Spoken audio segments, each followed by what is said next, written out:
de la parte que viene ahora, ¿vale? Que sería ya un poco más la última parte del tema y en la cual vamos a resumir todo lo anterior. Tenemos que centrarnos sobre todo en saber comprender el funcionamiento de la maquinaria de transporte de electrones, ¿vale? El cómo funciona, ¿vale?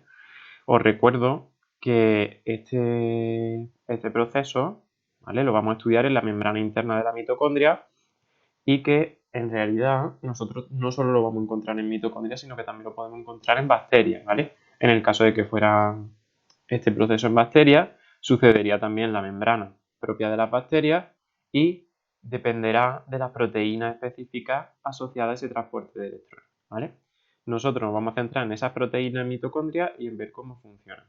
Los objetivos que tiene este proceso, ¿vale? Va a ser la obtención de ATP principalmente mediante la activación de una ATPasa y recuperar todos los coenzimas que yo he ido reduciendo a lo largo de los procesos anteriores. Es decir, para yo obtener el NADH que voy a utilizar ahora, he necesitado convertir el NAD+ en NADH. Pues ese NAD+ tiene que volver a los ciclos anteriores. Entonces, los dos objetivos que no se nos olviden que no es solo la obtención de ATP, sino recuperar también esos coenzimas.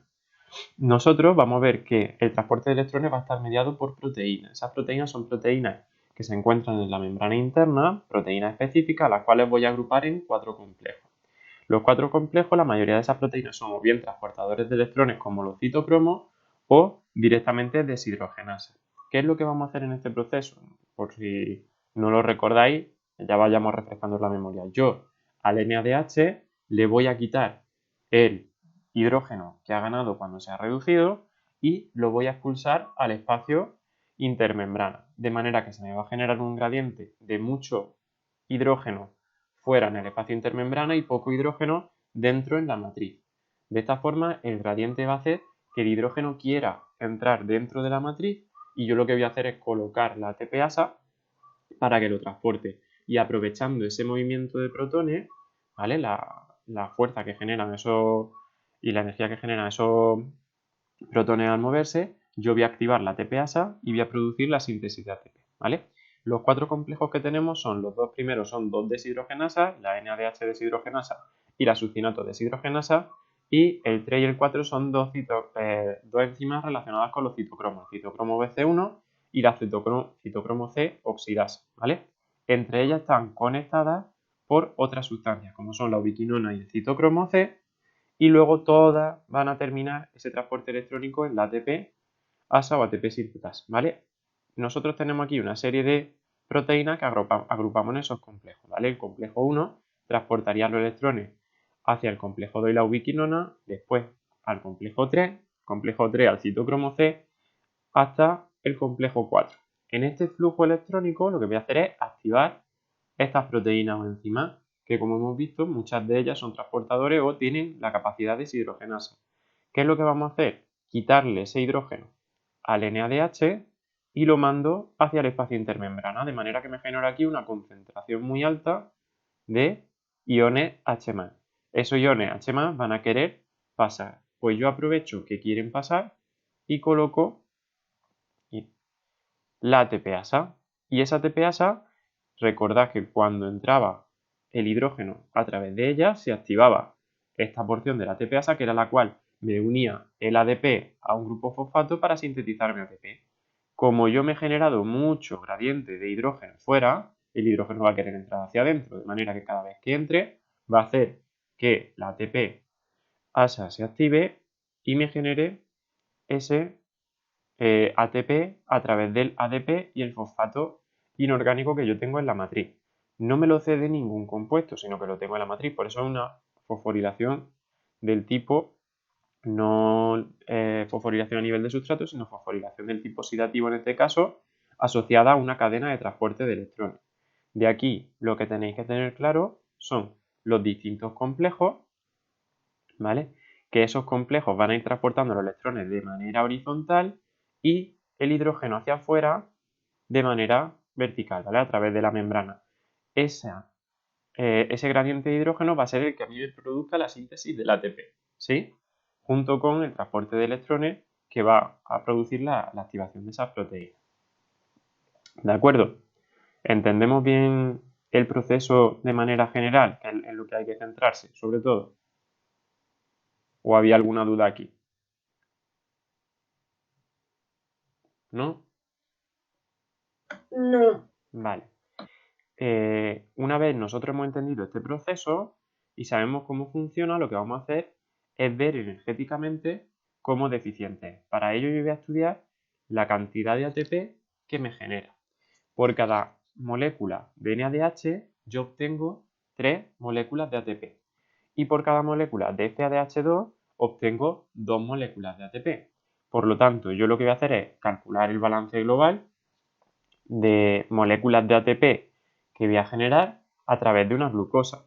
Si nosotros la glucosa solo la degradáramos por la glucosis, o la glucólisis, perdón, obtendría como máximo 2 moléculas de ATP. Ahora, gracias a la cadena de transporte de electrones, el poder reductor que yo me generaba, puedo convertirlo en ATP también.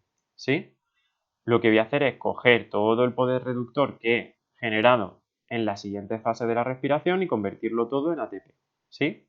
Como en total voy a tener una gran cantidad de NADH, ¿vale? Y una pequeñita, pero también válida cantidad de FADH2, lo voy a transformar en ATP, obteniendo finalmente 38 ATP, ¿sí? Todos ellos van a proceder del paso de esos NADH por la cadena de transporte de electrones. Ahora, de esos 38, no sé si lo recordáis, os comenté en clase que no son 38 como tal, ya que para yo introducir estos dos de aquí, ¿vale? Los dos de la glucólisis dentro de la mitocondria, porque recordamos que la glucólisis sucede en el citoplasma, necesito gastar 2 ATP, ¿vale? Entonces, de esos 38, en realidad se me quedan en 36. Yo he pasado de obtener solo 2 ATP en este proceso a obtener 36. Entonces sí es un proceso ahora energéticamente rentable, que no lo llevan a cabo todos los organismos, pero los que lo llevan a una sola molécula de glucosa le sacan mucho más partido energético que lo que sacarían mediante simplemente la glucólisis, ¿vale? Le sacan hasta un orden de 13 veces más, eh, o sea, más de 13 veces el, el provecho energético que puede tener esa molécula, ¿sí? De aquí, ¿alguna duda que tengáis con respecto a esto? Los que has dicho 13 veces más, ¿de dónde salen? O sea, que son, he dicho más de 13, me refiero a que si yo solo Por tengo 3. 2, Ya, ¿vale? ya. ¿Pero Lo de que dónde voy a... salen? ¿De dónde salen? De coger el NADH y convertirlo en Pero ATP. todos en la cadena de transporte. Sí, ¿Y el ciclo de Krebs? en el ciclo de Krebs no tengo ATP. Como tal, solo Ah, uno que es un GTP, ¿vale? Pero es muy poquito. ¿Qué es lo que voy a obtener? La gran mayoría de la energía la obtengo gracias al NADH. Ahora, si yo no hago respiración, es decir, solo me quedo con glucólisis, el máximo de ATP que puedo obtener son 2, ¿vale? Porque estos 6 ATP que obtengo aquí lo hago gracias a que tengo ese proceso de respiración, si no, no lo llevaría a cabo.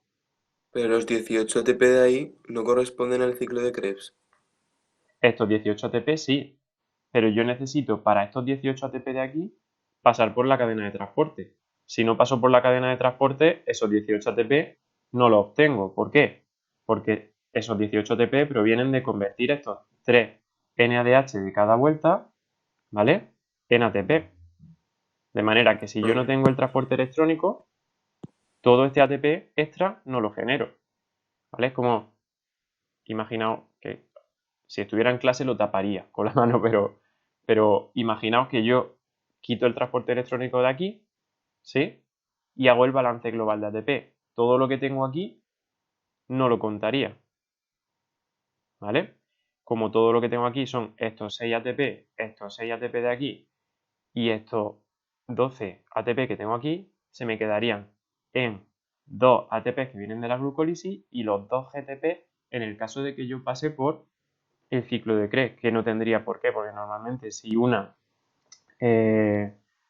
estoy contando el metabolismo de tipo aerobio cuento tanto lo que sucede en la matriz, es decir, el ciclo de Krebs y la descarboxilación oxidativa, como el transporte electrónico. No va a pasar, la molécula de glucosa no va a pasar solo por el ciclo de Krebs y no va a llegar al transporte electrónico. Son procesos que suceden simultáneamente. Conforme aquí se me genera NADH, va pasando a este de aquí.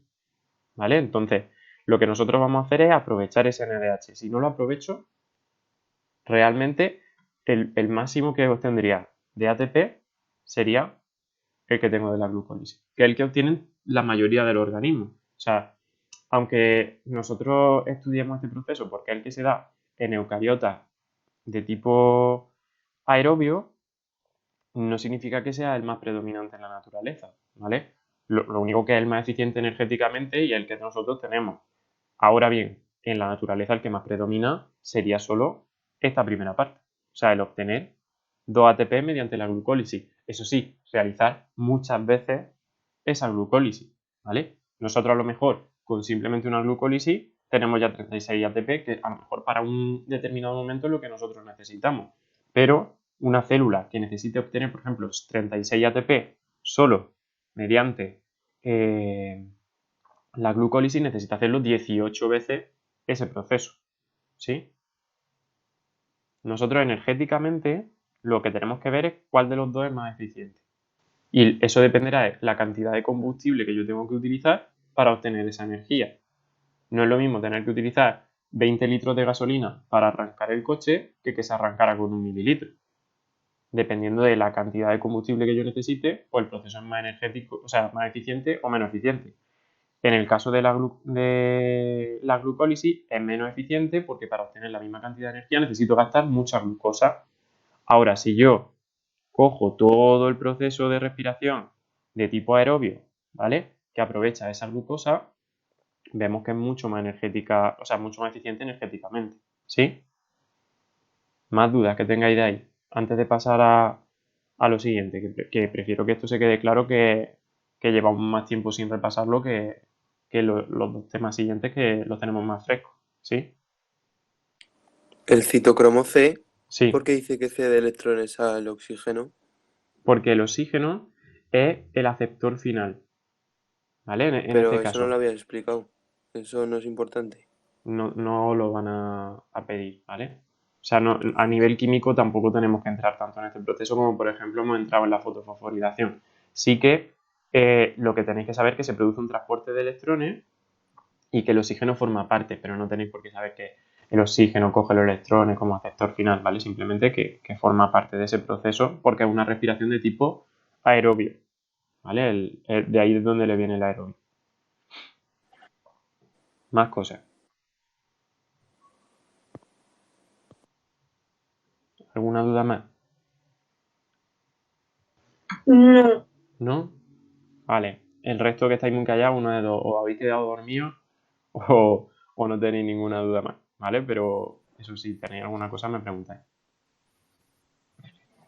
¿Está aquí bien? Vale. Lo que nos queda aquí son las fermentaciones, ¿vale? Dentro de las fermentaciones tampoco me voy a extender mucho porque no se va a preguntar como tal en días posteriores, pero sí que lo recordemos, ¿vale? Sobre todo luego de cara a posteriores exámenes que pueda haber, que tengamos aquí, pues que estas fermentaciones son el proceso de recuperación del NAD+, no de obtención de energía, ¿vale? Los organismos obtienen energía gracias a la glucólisis, pero las fermentaciones lo único que nos permiten es recuperar esos coenzimas para volver a reducirlo, ¿vale? Todo sucede en el citoplasma, por lo tanto, yo puedo encontrarme fermentación en todos los tipos celulares y van a suceder siempre que no haya oxígeno en el medio, ¿vale? O que no haya una concentración alta de oxígeno, ¿vale? Puede ser que haya, pero muy poquito y no forme parte de los procesos de respiración. Nosotros, dentro de esas fermentaciones, hay dos tipos principales que son la etílica y la láctica, ¿vale? O la alcohólica y la láctica, en las cuales va a diferenciarse el producto que yo obtengo final. Nosotros, mediante la fermentación láctica, a través del piruvato, obtenemos lactato y ese lactato es una molécula de 3 átomos de carbono. Por lo tanto, no va a salir CO2 de esta fermentación.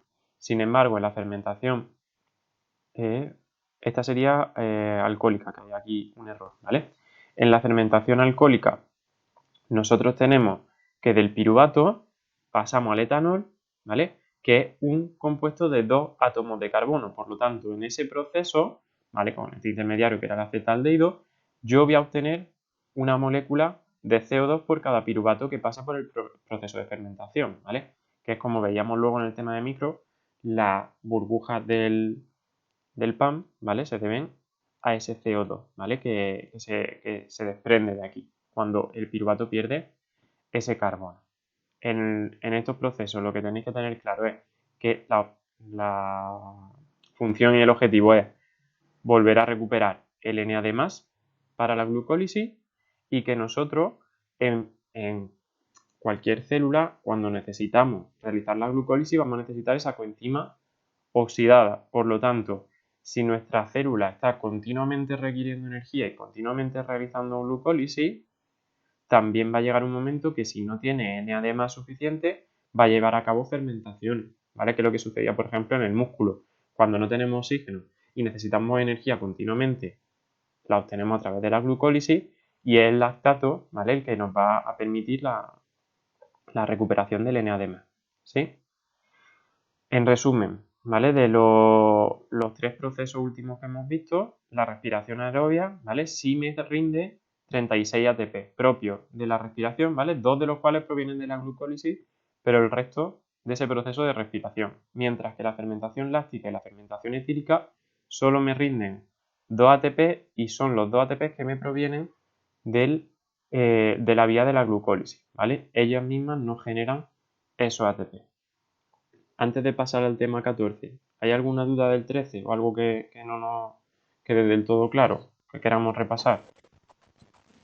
Una cosa, Dime, en las Laura. fermentaciones Sí, em, consigues tus ATPs porque partes de dos piruvatos. no, los O, ATP de las fermentaciones me vienen por la glucólisis. Entonces, en la glucólisis yo genero 2 ATP al convertir la glucosa en 2 moléculas de piruvato. Pues esos 2 ATP son los que obtengo. No voy a obtener ninguno más en el proceso intermedio.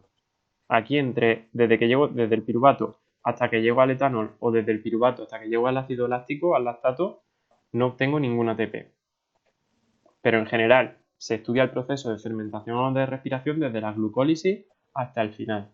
Por eso, al estudiarlo desde la glucólisis, decimos que tiene 2 ATP, ¿vale? Pero durante el proceso de fermentación en sí, que sería la transformación del piruvato en el ácido láctico o en el etanol, no se obtiene ATP, Raúl, vale, ¿vale? ¿Alguna duda de aquí? Recordad que esos 36 son 38, pero 2 los gastos en transportar NADH, ¿vale? Que por eso tenemos que restarle esos 2 al final, ¿vale? Pues si esta parte está clara, nos iríamos al tema 14, ¿vale? El tema 14 sí lo estuvimos viendo durante el confinamiento ya, y tenéis vídeos individuales de cada parte, así como las clases. Aún así, antes de que empecemos a repasar el tema 14, para no perder el tiempo a lo mejor en algo que lo tengáis más claro, ¿hay alguna cosa que queráis repasar en concreto? Que digáis, es que esto no me termina a mí de convencer o de quedar claro, o lo he estado viendo y no me acuerdo absolutamente de nada,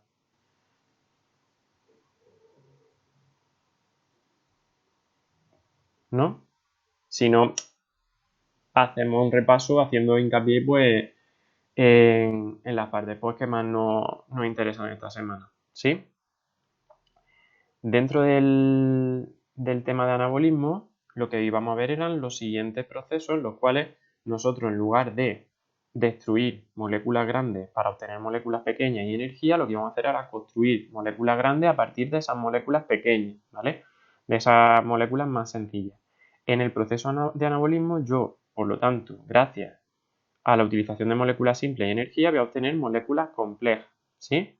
Los tipos de anabolismo ya lo repasamos el otro día cuando vimos los tipos de metabolismo, que eran autótrofos y heterótrofos, los cuales dependían de la materia inicial de origen. Si esas moléculas inorgánicas sencillas eran esas moléculas de origen, nosotros estamos hablando de células autótrofas, que eran capaces de transformar lo inorgánico en orgánico. Si nosotros partimos de orgánico y lo transformamos en orgánico, estaríamos hablando de heterótrofo, ¿vale? Anabolismo heterótrofo. En este tema nos vamos a centrar en este primero, en el anabolismo de tipo autótrofo, ¿vale? Porque es el que forma parte del proceso fotosintético y en el cual tenemos que hacer hincapié. Hay distintos tipos de reacciones anabólicas que nosotros hemos visto a lo largo de los distintos temas, ¿vale? En los que ahora no vamos a hacer hincapié, pero sí que conozcamos que se produce la síntesis de determinados compuestos a lo largo de la célula. Nosotros vamos a ver que dependiendo de la fuente de energía, vamos a tener dos tipos de anabolismo. El que la energía me la cede la luz, que es el fotosintético, y el que la energía me la cede las reacciones químicas, que es el quimiosintético.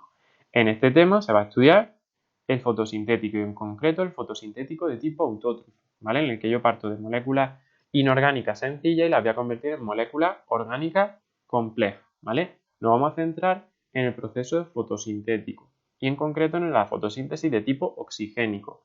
Se llama fotosíntesis oxigénica porque parte de los subproductos que se generan, uno de ellos es el oxígeno, ¿vale? Y eso se debe a que utilizamos como dador de electrones el agua y como aceptor el CO2. Si utilizáramos otro que no fueran el agua o el CO2, no obtendría oxígeno, por lo tanto obtendría otro subproducto. Nosotros nos vamos a centrar en esta, ¿vale? Viendo esa fotosíntesis oxigénica como la forma que tienen los organismos fotosintéticos que nosotros conocemos de obtener sustancia orgánica, es decir, de fijar el CO2. Y para ello necesitan obtener energía, ¿vale? Que la van a coger de la luz. Nosotros estudiamos este proceso por la importancia que tiene, ya que gracias a que este proceso se dio, el resto de organismos que somos heterótrofos aerobios podemos vivir en tierra firme, ¿vale? Podemos vivir en el exterior gracias a esa presencia de oxígeno en la atmósfera. Si no, no podría, ¿vale? Muy importante que conozcamos la ecuación general de la fotosíntesis, en la cual de agua y dióxido de carbono, gracias a la energía de la luz del sol, yo soy capaz de obtener glucosa y oxígeno, ¿vale? Esto es lo que se conoce como ecuación global. Ahora, nosotros luego a lo largo del tema hemos ido completando esa ecuación global y hemos ido viendo cómo es cada uno de los procesos, ya que la fotosíntesis oxigénica se divide en dos fases principales, que es donde tenemos nosotros que marcar el punto de mira y centrarnos en este tema, ¿vale? Que son la fase luminosa, que es la transformación de la energía lumínica en energía de tipo química, y la fase oscura, que es la fijación del CO2, es decir, el coger esa molécula inorgánica y convertirlo en una exosa, ¿vale? En moléculas de tipo orgánico. Y vamos a pasar por cada uno de ellos. Empezando por la fase luminosa, nosotros vamos a necesitar captar la energía luminosa y luego transformarla en energía química. Nosotros esto lo vamos a hacer gracias a cadenas de transporte de electrones que tienen lugar en la membrana interna del cloroplasto tilacoide. Entonces, gracias a esos tilacoides y a las proteínas presentes en la cadena de transporte de electrones de esos tilacoides, yo soy capaz de coger la energía luminosa y transformarla en energía química. Pero para coger esa energía luminosa, yo necesitaba captar la luz, ¿vale? ¿Cómo la captaba? Gracias a unas moléculas específicas que son los pigmentos. Los pigmentos eran capaces de captar la luz, no sé si lo recordáis, porque tenían enlaces de tipo doble. Al tener enlaces de tipo doble son capaces de captar radiación y emitirla, de manera que lo que va a hacer es llegar la luz al pigmento, hace que el pigmento capte esa radiación y transmite esa energía a las moléculas que tiene adyacentes. Por lo tanto, yo no voy a tener un solo pigmento, sino que voy a tener varios. Y todos esos pigmentos los voy a tener organizados en lo que conozco como fotosistema, ¿vale? Un fotosistema es como si fuera una gran antena llena de pigmentos en los cuales vamos a captar la luz y vamos a transmitir esa energía que capto lumínica hacia un centro de reacción que me va a permitir arrancarle los electrones al agua para poder transportarlo en la cadena de transporte de electrones del tilacoide, ¿sí? Y de esta forma yo consigo la energía que capto gracias a que las moléculas tienen esos dobles enlaces, pasarlo a energía química, ¿vale? Y producir la síntesis de ATP. Dentro de los fotosistemas es muy importante que entendamos los dos tipos de pigmentos que tenemos. Los complejos antena, que son los que captan la luz y al excitarse transmiten esa energía hasta el centro de reacción, que es un pigmento específico capaz de quitarle al oxígeno, al agua los electrones que necesito para la cadena de transporte, ¿sí? Nosotros vamos a coger y esos dos procesos, dependiendo de cómo sea ese flujo de electrones dentro de las proteínas del tilacoide, vamos a tener dos tipos, que son la fotofosforilación acíclica y la fotofosforilación cíclica, que yo los voy a diferenciar entre si produzco o no poder reductor, ¿vale? Si tengo la capacidad de producir poder reductor, estaré frente a la fotofosforilación de tipo acíclica, que es un proceso que yo necesito activar continuamente mediante la ruptura de esa molécula de agua y el quitarle los electrones. Mientras que la de tipo cíclico, yo no voy a obtener ese poder reductor y lo que voy a hacer es solo producir ATP, pero sin necesidad de activar continuamente el mecanismo, ¿vale? Los dos, recordad que trabajaban en conjunto y que se van a llevar a cabo en la célula simultáneamente. Ahora bien, nosotros vamos a estudiar cada uno de los procesos por separado para poder entenderlo, ¿sí? Hasta aquí, ¿todo bien? ¿Qué es la parte fácil? ¿O hay alguna duda? Bien. ¿Bien? Bien, De esto nos acordamos que lo tenemos más fresco seguro, ¿no? sí, Vale. Nosotros la fotofosforilación vamos a empezar por la acíclica, ¿vale? La acíclica lo que vamos a hacer es captar la energía luminosa, transportar los electrones y como en todas las cadenas de transporte de electrones pensad que todas funcionan igual. Lo que voy a hacer es transportar protones hacia un lado, ¿vale? Para que luego vuelvan a pasar al otro a través de la ATPasa y generar energía, ¿vale? ¿Cómo lo vamos a hacer? A través de proteínas específicas. Y nos íbamos, no sé si recordáis, este tipo de diagramas en los que nosotros teníamos el potencial redox, ¿vale? De potenciales redox más negativos a potenciales redox más positivos, de manera que los electrones van a ir de las zonas negativas a las zonas positivas, ¿sí? Por atracción de esos electrones. Yo voy a partir de un fotosistema, ¿vale? Las siglas PS, recordad que era fotosistema, en este caso el fotosistema 2, al que va a llegar una longitud de onda determinada. Esa longitud de onda me activa los pigmentos que tengo en el fotosistema, ¿sí?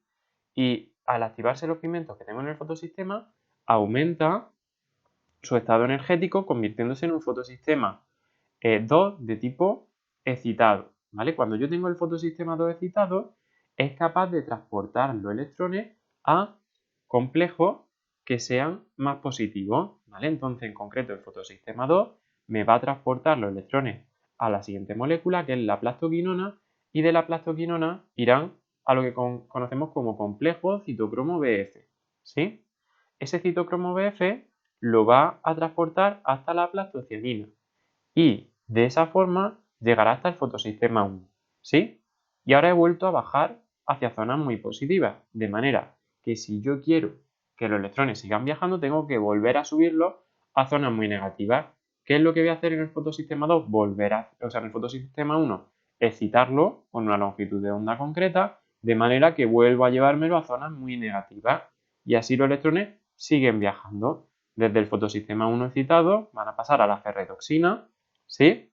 Que va a ser la que lo va a transportar al último aceptor, que es el NADP+, sintetizando ese poder reductor que era característico de esta fase, ¿vale? Y que en la otra no se daba.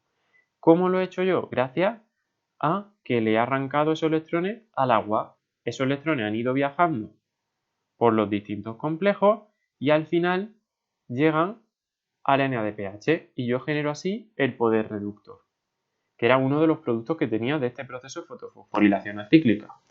Pero el otro, que era el ATP, para poder estudiarlo y saber cómo se producía, necesitaba mirarlo a nivel de membrana, ¿sí? Nosotros vamos a tener dos espacios, el interior del tilacoide, ¿sí? Y el estroma, ¿vale? Que el estroma es como si fuera el citoplasma del cloroplasto. Nosotros vamos a coger y estas proteínas que formaban parte de esa cadena de transporte de electrones se van a activar generando un transporte continuo de protones hacia el interior del tilacoide. Una vez se producen ese transporte de protones hacia el interior del tilacoide, lo que vamos a generar es muchos protones en el interior del tilacoide y pocos protones en el estroma. Si yo coloco ahí una ATPasa, en este caso, lo que voy a hacer es hacer que viajen estos protones que tengo aquí a través de la ATPasa. Se activa la ATPasa y me genera ATP mediante la fosforilación del ADP. De esa forma yo tengo los dos productos que eran típicos de esta fotofosforilación de tipo acíclico, que son el NADPH generado por el transporte de electrones y el ATP generado por el paso de los protones que he transportado mediante la cadena hacia electrón, ¿sí? Activando esa ATPasa. En la acíclica, este paso de aquí no lo voy a tener porque lo que van a hacer estos electrones es volver a reutilizarse y en lugar de ir al NADPH van a seguir dentro de la cadena de transporte, ¿vale? Clara lo que es la primera parte, lo que es la fotofosforilación de tipo acíclico, ¿vale? Y lo que es la diferencia del otro proceso, ¿sí? ¿O hay alguna duda aquí? No. ¿No? Vale. Una vez yo estudiaba la de tipo cíclico, lo que veía es que partía de ese transporte de electrones que ya se había generado en la fotofosforilación de tipo acíclico, ¿vale? Y en el fotosistema 1 se excitaba, me iba a potenciales más negativos y me producía ya el transporte de electrones hacia zonas más positivas. En concreto, el fotosistema 1 pasa a la ferredoxina, pero en lugar de la ferredoxina cederlo al NAD+ para generar NADH, lo devuelve a la plastoquinona, que lo teníamos al inicio. De esa plastoquinona va a pasar al complejo citocromo BF, citocromo BF a la plastocianina y de nuevo al fotosistema 1, que se vuelve a citar, lo vuelve a pasar a ferredoxina, ferredoxina, plastoquinona, así continuamente. En este caso, como la ferredoxina, en lugar de cederlo al NAD+, lo cede a la plastoquinona, se genera un ciclo en el cual hay continuamente transporte energético. Transporte electrónico, perdón. Este transporte electrónico me genera ese bombeo de protones hacia el interior del tilacoide que me va a producir que la ATPasa se active, pero lo que no voy a producir es NADH, ¿vale? NADPH, ¿por qué? Porque ese NADPH no se me produce porque la ferretosina no lo cede el electrón a ese compuesto, ¿sí? Nosotros vamos a tener que los dos van a trabajar en conjunto y que trabajan en conjunto y obtienen la energía gracias a que los fotones llegan a los fotosistemas. Si los fotones no llegaran a los fotosistemas, este proceso no podría llevarse a cabo, ¿vale? Por eso se llama fase lumínica, porque yo necesito que la luz me active esos fotosistemas, ¿vale? Para que los vuelvan a llevar a niveles negativos y se mantenga ese transporte, ¿sí? Una vez yo veo estos dos procesos, tengo que hacer hincapié en cómo se regulan, ¿vale? Se regulan gracias a los productos que yo obtengo de cada uno, es decir, gracias a la concentración que tenga de NADPH y la concentración que tenga de ADP, de manera que voy a tender al equilibrio. Si tengo mucho NADPH, no voy a querer sintetizar NADPH. Si tengo poco NADPH, querré sintetizar mucho NADPH, por lo tanto, voy a utilizar la acíclica. Ahora, si hay mucho ADP, ¿vale? Intentaré convertirlo en mucho ATP utilizando ambos procesos. Por lo tanto, ¿cuál es el que me va a marcar que se utilice la cíclica o la acíclica? El NADPH, ¿vale? Que es el que las diferencia. ¿Clara la fase lumínica antes de pasar a la fase oscura? Si tuviéramos que hacer mucho hincapié en esta semana de cara a repasar alguna parte, diferenciar ambos procesos, ¿vale? Lo que son la fotofosforilación cíclica y la acíclica, ¿vale? De esa primera parte del tema. En cuanto a la fase oscura, ¿vale? Si no tenemos ninguna duda de la lumínica. Lo que tenemos que fijarnos es que lo que vamos a hacer aquí es, una vez yo he obtenido la energía en la lumínica, coger el CO2 y convertirlo en glucosa, ¿vale? En moléculas más grandes, gracias a esa energía. Por lo tanto, va a ser un proceso que me utilice muchísima energía, porque yo estoy anabolizando, estoy construyendo moléculas grandes. Necesito generar muchos enlaces y esa génesis de enlaces, la energía la voy a obtener de la fase lumínica. Esta fase oscura o ciclo de Calvin consta de una serie de subfases o de subprocesos, ¿vale? La primera de ellas es la fijación del CO2, ¿vale? En la cual yo voy a introducir el CO2 gracias a la enzima Rubisco y lo voy a empezar a fijar en moléculas orgánicas de distintos átomos de carbono, ¿vale? esas moléculas orgánicas de distinto número de átomos de carbono lo que van a hacer es reducirse, ¿vale?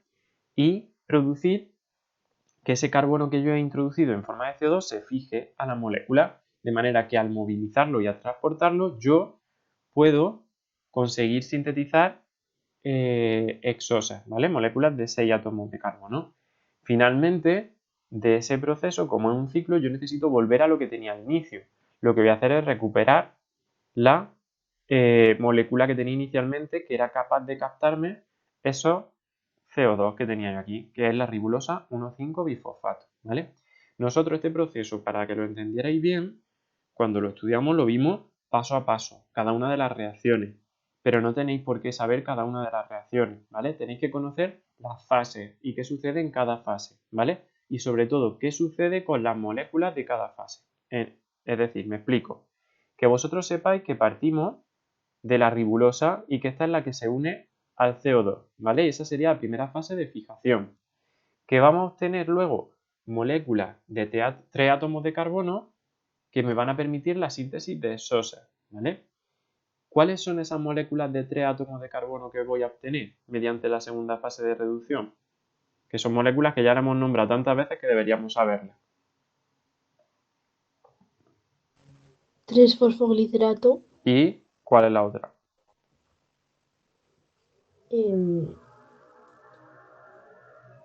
No sé.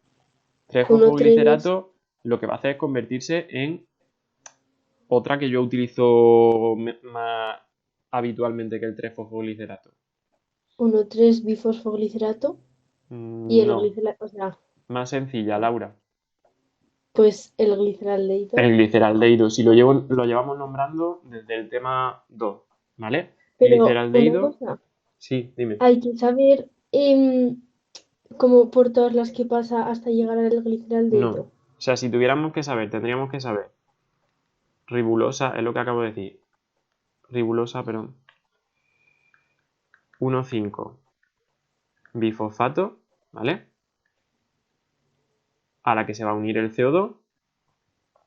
Y nosotros eso va a pasar por una serie de procesos, ¿vale? Este primer proceso que es la fijación, hasta que consiga obtener moléculas de 3 átomos de carbono. ¿Cuáles van a ser? El gliceraldehído 3-fosfato y la dihidroxiacetona fosfato, que son los dos isómeros, ¿vale? Provenientes de las triosas fosfato. A esta fase, por la que yo he obtenido estos dos, es la fase de reducción de ese CO2, ¿sí? Ahora, estas moléculas de aquí me van a ir hacia dos partes. Una, que es recuperar la ribulosa, y otra, que es la síntesis de exosa, ¿vale? Nosotros lo que sí tenemos que saber que la exosa, lo que voy a hacer es obtener al final una molécula de glucosa, en concreto glucosa 6-fosfato, y que la recuperación de la ribulosa a mí me va a volver a llevar a la ribulosa 1,5-bifosfato. Pero como compuestos como tal que yo me tenga que saber del ciclo, este primero, que es la ribulosa, los dos que obtengo aquí y la glucosa que obtengo al final. Que alguno de vosotros se quiere estudiar los intermediarios y los quiere poner, si los pone bien, perfecto. Pero como obligatorio que haya que saberse, solo esos 4. ¿Sí? Que son como los cambios de fase, ¿vale? A dónde yo me dirijo en cada proceso. Y una cosa, también habrá que saber que, por ejemplo, en la formación de exosas hay que tener 3 de cada uno, ¿no? El número, Sí, no, no tenéis que entrar en tanto detalle. ¿Vale? vale. Yo os lo expliqué y en ese momento para que vosotros vierais de dónde vienen, por qué se unen, lo razonarais y que va a haber una parte que vaya hacia la recuperación, ¿vale? Que la de las fructosas, dos de ellas van hacia la recuperación de la ribulosa 1,5-bifosfato y que solo una pasaba a formar esa glucosa, ¿vale? Que esa una eran las 6 moléculas de CO2 que yo tenía en un inicio. ¿Sí? Pero no tenéis por qué saber el número exacto de cada isómero que va a una parte o va a otra, ¿vale? Simplemente saber que son la suma de esos dos isómeros me va a dar lugar a exosas que al final me van a llevar a cabo la glucosa, ¿sí? Más dudas que tengáis de este proceso. O sea, ya os digo que yo lo explico y lo explico todos los años enteros porque creo que de esa manera se entiende mucho mejor que si me lo aprendo de memoria, ¿vale? Pero que no tenéis por qué saber todos los intermediarios. Que lo sabéis pues mejor porque ya lo tenéis en vuestro background académico. ¿Alguna duda de esa fase oscura? ¿No? Vale, en total tenemos que saber que este proceso gasta 18 ATP, por lo tanto tiene un requerimiento energético muy alto. Esos 18 ATP van a venir de la fase luminosa. Y en cada fase luminosa, cada fotofosforilación yo obtenía un ATP. Por lo tanto, he tenido que pasar para fijar 6 moléculas de CO2 18 veces por una fotofosforilación de la fase luminosa, ¿vale? Para que os deis cuenta del requerimiento energético que tiene que llevar a cabo la planta para poder sintetizar solo una molécula de glucosa. Y el almidón está compuesto por miles de moléculas de glucosa. O sea que en realidad las plantas son máquinas de obtener energía y de fijar CO2 y tienen una eficiencia energética brutal, ¿vale? Gracias a que a lo largo de la evolución se ha afinado mucho este proceso, ¿vale? ¿Alguna duda del ciclo de Calvin? ¿O de alguna parte que queráis repasar más en concreto del ciclo que no entendáis?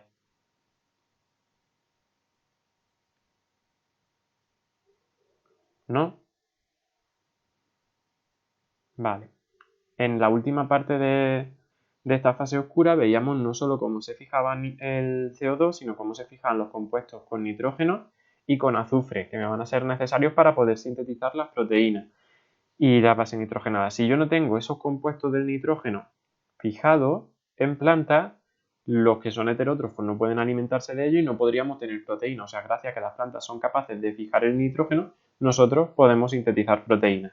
Eso es debido a la fijación de los nitratos y los sulfatos, o reducción de los nitratos y sulfatos, en los cuales yo voy a coger nitratos inorgánicos del suelo y los voy a convertir, ¿vale?, en compuestos orgánicos dentro de la célula. Lo mismo sucede con los sulfatos, ¿vale? Yo voy a coger sulfatos inorgánicos del suelo y los voy a convertir en compuestos orgánicos dentro de la célula, ¿vale? Los voy a convertir en intermediarios que luego voy a utilizar. Ambos procesos los llevan a cabo plantas y bacterias, pero nosotros no somos capaces de hacerlo. Por lo tanto, dependemos de cómo lo hagan ellos, ¿sí? Dentro de estos procesos, lo que tenéis que conocer es cuál es el precursor inicial, que sería el ion nitrato, y cuál es el final, ¿vale? Que en este caso sería el amoníaco. Y en el caso del azufre, tendríamos que el inicial sería el ion sulfato y el final sería el ácido sulfídrico. Nosotros vamos a ver que todos estos procesos se encuentran influidos por el ambiente, ¿vale? Y es muy importante que conozcamos cómo los factores del ambiente influyen en la fotosíntesis, ¿sí? En concreto, nosotros vamos a estudiar 6 factores, o hemos estudiado 6 factores que influyen en la fotosíntesis, que son la concentración de CO2, ¿vale? Los factores relacionados con la luz, la temperatura, la concentración de oxígeno, la humedad y el fotoperiodo. De aquí, los dos en los que debemos hacer más hincapié y los cuales me interesan más son la concentración de CO2 y de O2. ¿Por qué? Porque ambos son los sustratos de la enzima que forma parte de este proceso, de la rubisco. Si yo la rubisco no la tengo trabajando eficientemente con el sustrato que toca, este proceso no puede llevarse a cabo, ¿vale? El CO2, recordamos que tenía el mismo tipo de gráfica que cuando veíamos la gráfica de saturación de la enzima en base a la concentración de sustrato. El CO2, como es sustrato de la rubisco, va a afectar de esta forma a la eficiencia de la fotosíntesis. ¿De quién va a depender la eficiencia de la fotosíntesis en cuanto al CO2? De la enzima rubisco. Si la Rubisco se encuentra saturada, la actividad fotosintética no puede subir más porque no hay más Rubisco que pueda fijar más átomos de carbono gracias a la fijación del CO2. ¿Sí? Nosotros vamos a ver que el dióxido de carbono, por lo tanto, me limita la actividad fotosintética. Va a aumentar hasta que llegue a un punto de saturación de esa Rubisco. Tras esto, vimos cómo afectaba la intensidad luminosa. La intensidad luminosa lo que hacía era aumentar la capacidad fotosintética hasta que llegaba a un límite. Si yo sobrecargaba los pigmentos, estos pigmentos podían alterar su estructura, produciendo la desnaturalización de las proteínas que tenemos cerca y disminuyendo, por lo tanto, la actividad fotosintética de golpe, ¿vale? Entonces llegamos a unos límites de absorción de luz determinados en los cuales el proceso es más eficiente. La temperatura, si os fijáis en la misma gráfica de siempre, me va a afectar esa temperatura a cómo se encuentre la Rubisco. Si yo estoy en el punto de temperatura óptimo de la Rubisco, la actividad fotosintética será la máxima. ¿Por qué? Porque va a coincidir con la actividad enzimática máxima de esa Rubisco. En el momento en el que yo me desplace hacia la izquierda o hacia la derecha en la temperatura, la actividad enzimática va a bajar porque ya no se encuentra en el óptimo y por tanto va a bajar también la actividad fotosintética. ¿Sí? La concentración de oxígeno lo que hace es inhibirme la Rubisco, ¿vale? La Rubisco va a competir por dos sustratos, que son el oxígeno y el CO2. Y los dos van a intentar unirse a la enzima, pero la enzima solo tiene un centro activo. De manera que, dependiendo del que se encuentre en mayor concentración, se unirá uno o se unirá otro. Si yo quiero que lleve a cabo actividad fotosintética, quiero que se una el CO2. Por lo tanto, el CO2 tiene que estar en mayor concentración. Sin embargo, si la concentración relativa de oxígeno es mayor que la de CO2, lo que va a hacer el Rubisco es unirse al oxígeno. Entonces no se une al CO2 y este proceso no se lleva a cabo. Por lo tanto, concentraciones muy altas de oxígeno me inhiben la actividad fotosintética, ¿vale? Cuando hay mucho oxígeno en el ambiente, la fotosíntesis se inhibe, ¿vale? Uno de los motivos por los cuales las plantas, ¿vale? Gracias a las células vegetales y a los estomas, liberan ese oxígeno porque no les interesa tenerlo dentro. Porque si lo tienen dentro de la célula, lo que va a hacer es inhibir la actividad de esa Rubisco, ¿vale? Por eso lo liberan hacia afuera, ¿vale? Y recordad que la planta no lo genera porque sea su objetivo, sino que es un subproducto, ¿vale? Es como algo añadido debido al proceso fotosintético. Por último, los dos últimos que vimos, que son la humedad y el fotoperiodo, si yo tengo mucha agua o poca agua me influye en la apertura y cierre de los estomas. Por lo tanto, si tengo los estomas cerrados no intercambio gases, ni entra CO2 ni sale el oxígeno, por lo que llegará un momento en el que la actividad fotosintética, si no abro esos estomas, se reduzca, ¿sí? Nosotros lo que vamos a tener es, a medida que el grado de humedad sea favorable para la apertura o cierre de los estomas, se producirá más o menos fotosíntesis. Y el fotoperiodo, que era la detección por parte de las plantas de las horas del día. Dependiendo de la época del año y la hora del día, la planta va a modular su actividad fotosintética, ¿vale? Va a hacer que la fotosíntesis sea más acusada o menos acusada. Entendedme lo de prediciendo, la planta lo que hace es como establecer unos ritmos en los cuales sabe que a determinada hora, gracias a las proteínas que detectan ese fotoperiodo, tiene que estar fotosintetizando más y a determinada hora tiene que estar fotosintetizando menos, ¿vale? Eso lo hace mediante la interacción de esas proteínas y cómo estas van a alterar la expresión de determinados genes que hay dentro de la planta que me inhiben determinados procesos, ¿vale?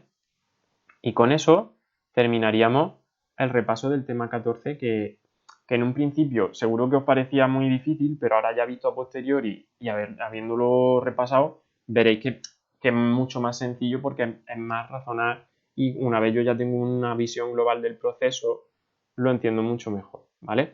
No sé si de aquí había alguna duda de esta última parte que no me hayáis preguntado o algo que no os quede claro, o del todo el tema, o del tema 13, o del tema 12. No. ¿No? No. ¿O somos todo dudas? No, tampoco es eso. Cosas en las que tenemos que hacer hincapié de cara al final de la semana. Entendemos por dónde vamos, ¿no? O sea, Sí. que tenemos que plantear si tenemos que preferir una cosa frente a otra, ¿vale? Pues sobre todo que repasemos, ¿vale? Lo que es la especificidad de la enzima, ¿vale? Con respecto al pH, a la temperatura, a la concentración de sustrato, ¿vale? Yo creo que eso nos quedó bastante claro que tiene mucha importancia. Junto con eso, ¿vale? Lo que es la unión de la enzima y el sustrato, cómo se produce, ¿vale? Y lo que es el modelo llave-cerradura, pues que lo tengamos también muy claro, ¿sí? Cómo es la transferencia de energía entre procesos ergónicos y endergónicos, ¿vale? Que también, eso serían las partes más importantes que tenemos que hacer hincapié de ese tema 12, ¿sí? Del tema 13, que hemos terminado de ver hoy, hacer hincapié principalmente en lo que es el catabolismo, ¿vale? Que sepamos definirlo bien y luego conocer los distintos procesos, conocer glucólisis, conocer descarboxilación oxidativa, conocer ciclo de Krebs y cadena de transporte. No tanto saberme todo lo intermediario, excepto en la glucólisis, que sí necesito saberlo, como conocer cómo funcionan y entender los procesos, ¿vale? Y saber explicarlo correctamente, ¿vale? Es donde tenemos que hacer más hincapié. Cada uno de ellos. Si hay alguno que veis que no sois capaces de explicarlo o que no termináis de entenderlo, pues o bien me lo preguntáis a lo largo de estos días o mañana en la clase de mañana lo repasamos, ¿sí?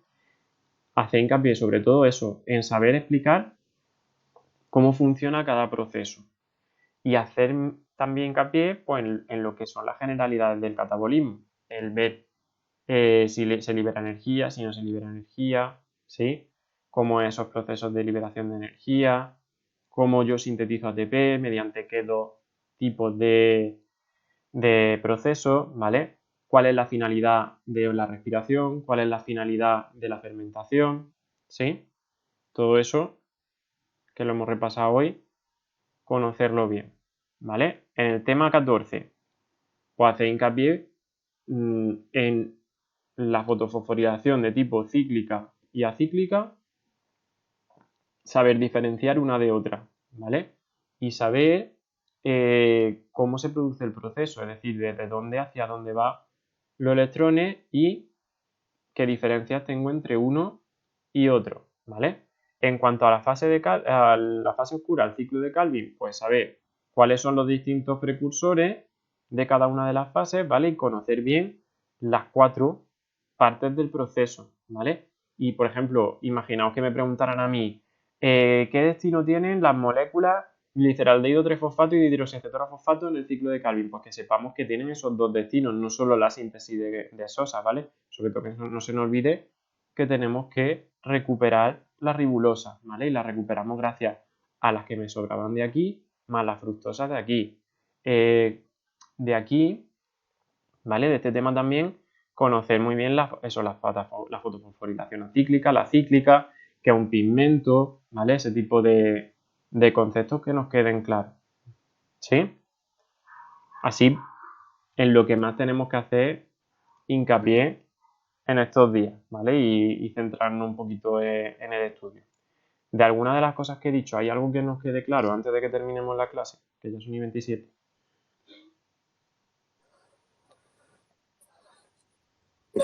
¿No? ¿Hemos tomado nota de todo? Sí.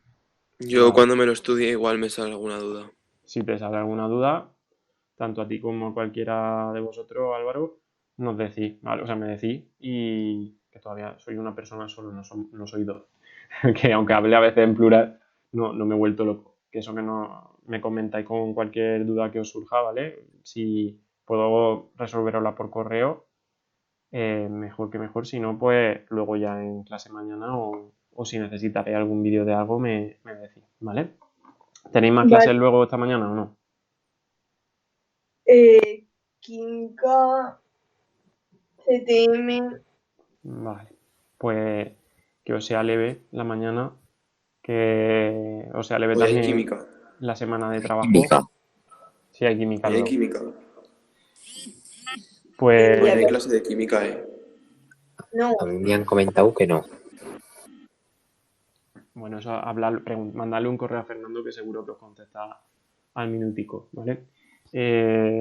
Os voy dejando, chicos. Intentaré subir la clase hoy por la mañana, ¿vale? Que lo voy a dejar ahora subiéndose y a ver si internet no me juega ninguna mala pasada, ¿vale? Y lo podéis tener antes de mediodía, ¿sí?